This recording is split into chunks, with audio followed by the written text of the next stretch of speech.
الحمدلله د امارت پر راتګ سره په ډیرو معادنو باندې کار شروع شوی دی او دغه معادن د دغه ملک او د دغه وطن یوه سرمایه ده او الحمدلله په دوشي کې لکه څنګه چې نن موږ او تاسې جناب والي صاحب محترم موږ ټول ملګري راغلي یو دوشي ولسوالۍ خواجه زید درې ته د سنگ مرمر د شرکت افتتاح ده.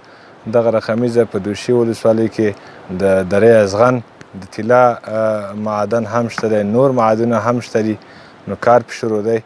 نو د دغه د منطقې د خلکو دپاره د دې هم ګټه او فایده شته چې په دغه منطقه په دغه شرکت باندې چې کار کیږي د دغه ولسونو دغه خواهش دی چې زمونږ دغه خرابه سړکونه دغې دپاره باید دوی رسیدګي وکړي. بعض یو نیم پلچکونه دوی ته ډېر ضرورت دي، مشکلات لري، نو هغه پلچکونه دوی دا خواهش دی چې باید زمونږ په پلچکونو باندې کار وکړي، پلچکونه راته جوړ کړي. د دوشي ولسوالۍ او د خواجه زید درې ته راغلي یو. دلته په دې دره کې یو معدن دی، د سنگ مرمر معدن دی. موږ ولس او ملت ته دا اطمینان ورکوو چې دا معدن به په ښه امنیت او په ښه طریقه سره به دلته د معدن کار کوي او ولس ته دا ډاډ ورکوو چې تاسو ته به انشاء الله تعالی عامه خدمات کیږي، سړک به درته جوړیږي او نور مساجد یا مدارس یا مکاتب به درته جوړیږي، خو حسب طاقت او نور که دلته د کارکوونکو ضرورت و انشاء الله شرکت والا به دا کوشش کوي چې د دې ملت او دا نږدې خلک اول حق دي، دو ته به حق د اولیت ورکول کیږي. دا خلک به په دې کار کې سهم کیږي او دوی به دلته کار کوي او د دې شرکت دغه څخه به دوی هم مستفید کیږي. نو د شرکت یا د دې معدن کار کول خو تاسو ته بهتره معلومیږي دا د اسلامي امارت اسلامي نظام په ګټه ده، دا د تجارانو په ګټه ده او دا د دې ملت او د دې ولس په ګټه ده. دا چې هر څوک په دې دغه کې شرکت کې او په دې معدن کې کار کوي هغه ته یې ګټه رسیږي. د دې ګټه عامه ګټه ده، داسې یو خاصه ګټه نه ده چې هغه د یو شخص ته رسیږي، د دې ګټه هر چا ته رسیږي. قرارداد به اساس یک داوطلبی که قبلا از طریق مقام وزارت راه اندازی شده بود و دو شرکت طی این برنامه برنده همین نامه شدند. خلاصه ای که بگوییم این ساحه معدنی دارای حجم بسیار بزرگ است، میشه که به میلیون ها تن محسوب بکنیم. هرچند معلومات موثق موجود نیست، اما با اساس ارزیابی‌هایی که شده مقادیر بیشتر از مواد معدنی دیجا به شکل طبیعی قرار دارند.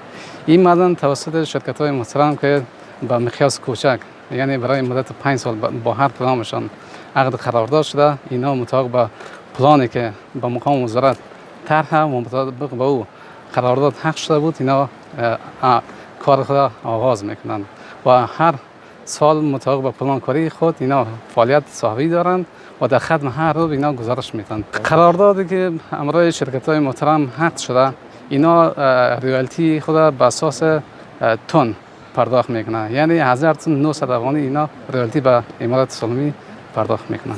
بر علاوه از اینکه اینا کار خود در سال پیش میبرند، از به نمایندگی از وزارت معدن اینجا انجینرای معذف تر جلسات امرایشان حضور داره و از کارایشان به صورت فنی و تکنیکی نظارت دامدار میکنه.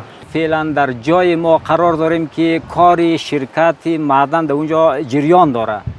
معدن سرمایه ملی دولت و سرمایه ملی مردم است. یقینا مردم، نیاز مردم، خواست مردم از امارت اسلامی و از مسئولین معدن، استخراج کننده های معدن نیست که همان قسمی که سرمایه ملی هست به درد مردم بخوره، به نفع مردم پس به مصرف برسه.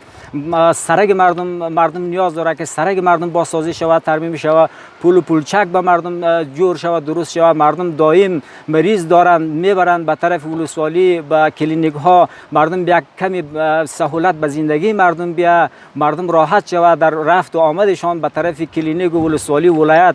مردم این نیاز داره سرک جور شود، پل و پلچک جور شود و همچنان از سرمایه از معدن که وقتی که استخراج میکنه به مکاتب مردم مصرف شود. مردم نیازی اشد و مبرم داره. مردم نهایت غریب هستند. شما دیدین مردم اوالی صبح هم آمد، مردم دیدن مردم انواع مختلف به انواع مختلف ضرورت های روزمره نیاز دارند. مردم غریب کار هستند.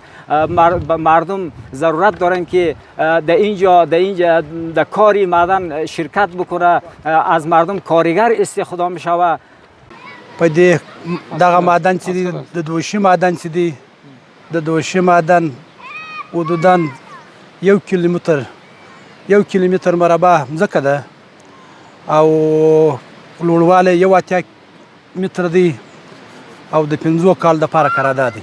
دولت ته پر فی ټن باندې موږ 900 افغانۍ پر دولت ورکوو. دغه مواد سره استخراجوو. اول کوشش کوو چې په افغانستان کې د افغانستان ضرورت په پوره کړو. بعد افغانستان څخه موږ کوشش کوو چې انشاءالله موږ سره هیوادو کې خبره سوې ده لکه چین هیواد، ازبکستان هیواد، ترکیه هیوادونه، دغه هیوادونه موږ سره خبره کړې ده چې انشاءالله موږ به د هغو سره قراردادونه کوو. پروسس به انشاءالله موږ کوشش کوو چې دننه په افغانستان کې وکړو. انشاءالله موږ دا اراده لرو چې د ولس لپاره سړک جوړ کړو او که موږ معدن ښه نتیجه ورکړله موږ ولس ته خدمت کوو. اول د ولس خلک د دې منطقې خلک و انشاءالله در 100 څخه د 200 پورې زموږ سره په دې معدنو کې کار کوي. مسجد په بخش کومک در خپل توانایي به ورسره کوو، که د مکتب په بخش کې توانایي دغه کوو، د صحت په بخش کې انشاءالله کومک سره کوو. د خپل توانایي شکر دی الحمدلله موږ تجاران یو. موږ د خپل توانایي په مطابق د خلکو سره همکاري او کومک کوو انشاءالله. پژواک خبری آژانس د پیښو ریښتینې هنداره